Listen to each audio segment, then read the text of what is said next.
3D printing has some fantastic potential for model railroading, and I get to take you through my first structure, printed, painted, and weathered, coming up on JC's Rip Track.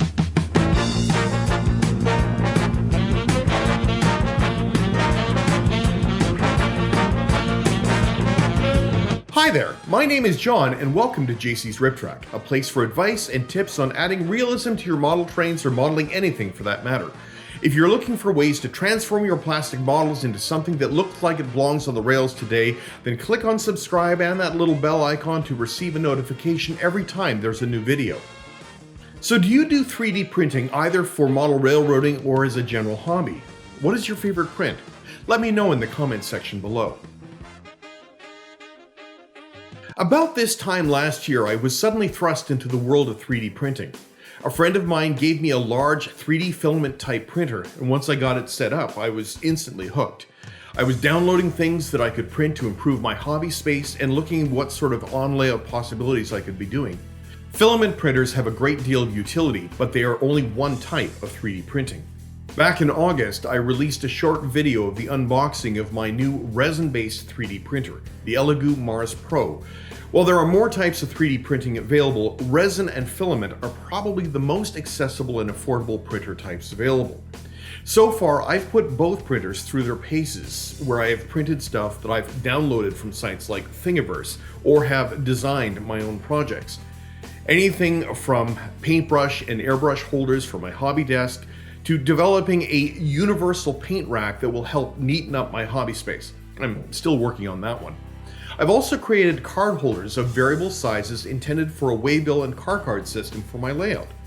On the resin printer, I've printed N-scale trucks and 40-foot containers, a small yard office from files that I've downloaded, and I've also designed and printed replacement windows and HVAC units for a project for my club layout. There's a whole lot that 3D printing can cover, but I thought I would show you the entire process of one project that I did, designing, printing, and painting a Beehive sawdust burner for a sawmill. A while back, a member of the model train club that I was and am still with back in Calgary asked me to paint a Beehive burner from a woodblock that he had milled down. It's actually right here. He wanted to get the rusted paneled look of these unique structures displayed. Admittedly, it sat on my desk for a while and never really went much of anywhere. And whether this was artist block or something else, I never got it done. And then suddenly we were in the middle of a pandemic, in lockdowns, and I followed a new position and moved to a new city. I had never forgotten about this project and decided that it would be an excellent opportunity to design and print something with my new 3D printer that arrived at my new home shortly after moving in. I also hoped that it would make up for the fact that this block of wood came with me in the move. I had already gained some experience using the online 3D modeling program SketchUp, and had designed and printed various pieces on my filament printer. So even as I was awaiting this printer's arrival, I started designing the Beehive burner. SketchUp is reasonably simple to use and is decent for creating anything that is more angular in shape. The Beehive burner is essentially a cone with a dome top, but has several panels and metal bracing that gives it an angled grid look. Additionally, most Beehive burners have conveyor belts or feeds that inject sawdust and wood chips into the burn pile that's inside the structure. I wanted to keep the design simple, but still have it with enough detail to make it clear what the structure was. I used John's wood piece as my starting point for the dimensions when I created it on SketchUp, but I also looked at several pictures or diagrams that I could find online. I wasn't trying to replicate an exact model, but rather create a believable shape that would print well and fit together. I scaled the piece in SketchUp using millimeters as the base unit, allowing for a resolution down to 1/4 of a millimeter, which is pretty tiny. A resin printer can print at a resolution of 1/20th of a millimeter, which is about 2 1/1000ths of an inch. So while the scale it can handle is pretty small, I wasn't going to go anywhere close to it on this particular print. The piece itself would be about 2.5 inches across at the base, which was almost as large as I could make it on the resin printer without having to scale it down. That's an important point that I'm going to come back to near this video's end. After designing the structure in SketchUp, I then exported the model in two parts for printing, the main building itself and the feed. Using the stereolithography format or STL file type, I could then import the model into a slicing program. A slicing program takes the STL file information and creates a series of printing instructions that a 3D printer can read. However, before we do that, there are a few things that I needed to do for the Beehive burner to print correctly. It's not just a matter of importing the file and hitting print. There's a lot more to it than that. The first thing that I wanted to do was hollow out the main building so that I would use less resin and have an easier time printing.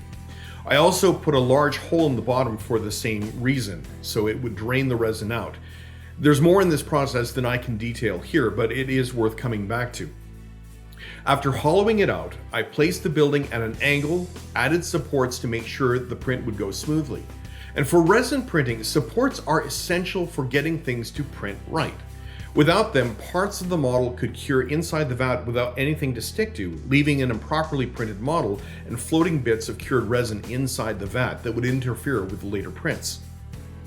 Hollowing out and adding supports can be a tedious process, so I don't show it much here. I can add supports automatically, but it is also worthwhile going in and adding and adjusting them to suit the model. I found it's more art than science. You want to add enough support to make sure it prints correctly, but not so many that it interferes with the detail of the model or is too difficult to clip them all off. Finding that happy medium is the goal, but it's always better to over-support. Once I've arranged everything for printing, I exported the sliced model into a USB stick and then I took it down to the printer. Starting the print is as easy as plugging the USB stick in, ensuring the resin vat is topped up, choosing the file from the USB stick and pressing start. I had previously made sure that the build plate was level and I didn't need any further calibration. In contrast with a filament printer, there's not much to watch while it is running itself. But there is more to be done when it finishes, in fact, quite a bit more. There are several other videos and creators who are better at explaining the process of resin-based 3D printers than I am, so I won't go into some of those details. However, because the process creates the prints by using ultraviolet light to cure the resin in a stacked pattern, the light cures some of the material in the vat onto the build plate while leaving other parts of it as liquid. Since the resin liquid is quite viscous and frankly rather nasty, the printed pieces need to be cleaned off and then cured after the print finishes. I've been using water washable resins for this video, so I simply have tap water in an ultrasonic cleaner where I can clean the part off. However, even if you are using water washable resin, here's this: do not wash the stuff in the sink and don't pour the water down the sink when done with it. Safe disposal of cleaning fluids is an important consideration when printing with resin. If I move to non-water washable materials, I would still be using the ultrasonic cleaner and taking similar precautions. Once I take it out of the cleaner, I let it dry and then I put the model into a curing box. I decided to get the Elegum Mercury, a simple container with UV lights and a turntable where I can have it under the light for almost 10 minutes at a time. But I usually put it in for about a half hour or longer, depending upon the resin and the size of the print. After curing, it was over to the hobby desk where I spent some time with clippers and a bit of sandpaper to remove the supports carefully and sand down at the bottom of the burners so that it would sit flat on the small piece of MDF that I would be gluing this to. As I printed it in just 2 parts, the assembly was very straightforward. With just a little trimming in place to make sure it all fit together, gluing this type of resin works really well using standard CA glue. Once the glue dried, I took the model outside where I sprayed it down using Games Workshop's Chaos Black. As a primer, this works particularly well for 3D resin prints. It's fast, it covers smoothly, and dries within about 20 minutes, so it's quick to get started. Now at this point, painting the model is virtually the same as any other plastic model kit that you might have. I chose to paint the model fully assembled, but that's because I designed it to be in only 2 pieces. Here it's whatever your preference is and how complicated you make the print to be, or however complicated the print that comes to you is. While this video is more about the process of 3D printing, painting and weathering the model from this point forward was just like any other model that I've worked on. But it went fairly quickly as there was no need to mask any part of the model. So here's a quick summary of how this actually came to look more realistic rather than just simply a plastic printed model. Laying the colors down with an airbrush, I started with Tamiya Hull Red over the whole model as a dark rusty red color. After this dried, I then used Games Workshop's Mornfang Brown and Doombull Brown to provide some color variations using my airbrush in an uneven scattershot form to give some variation in the shades of the rest of the model. I then made some rusty splatter marks by putting some Scrag Brown on the paintbrush and then using the airbrush to blow air through the bristles onto the model. It's an excellent way to do a number of different effects, including mud splatter if you're in a different context. Working through my usual weathering techniques, I gave the model a glossy clear coat and then started using oil-based rust colors to enhance the detail. I painted on the upper side of each of the horizontal ribs using light rust and then feathered the paint with a dry brush to give a gradient blend. I then did the same thing on the undersides using the dark rust, and it just gave a whole more volume in the way that it looked. Once finished with the oils, I then sealed it again with a glossy clear coat and added a pin wash using Tamiya's dark brown Panaline accent color, coming back to soften it up with a brush once it had the opportunity to dry a little bit. Now, I had left it a little bit too long, so I had used some odorless thinner in the process to eliminate and smooth out any sort of hard or tide marks where the wash had dried. It helped to create contrast around the details and make them pop out, adding to the illusion of size. This is especially important in a model that is this small. The next step was a flat clear coat, followed up with Tamiya flat black sprayed close to the model to create scorch marks, not just on the top of the model, but along some panel edges, as the burners are essentially metal tents. The sawdust smoke comes out of the panel edges and not just out of the top. Airbrushing the soot finished the model, and I got it ready to go home to its long-deserved home. There, the Beehive burner would find its way into a new place with ground cover and other scenery materials that would be added on top of the piece of MDF that it was glued to. With my first model designed, printed, and painted now complete, I actually realized that I have so much more to learn. For model railroading, 3D printing is a game changer. It's not just that you can design something at home and print it. You can make as many copies as you need once that design is finished. For example, I downloaded the design of a 40-foot shipping container from Thingiverse to print. After improving the design for my own needs, I printed 7 of them at once on a build plate, and I've gone back and printed even more. What's more, I've posted a remix of those containers on my profile on Thingiverse, which is a massive storehouse of free 3D printable objects. Of course, I will have to paint and decal them, but you get the idea. 3D printing is more than just a type of scratch building. Once designed, you can print over and over and over again. Need a bunch of HVAC units or a fleet of trucks? 3D printing is the way to go.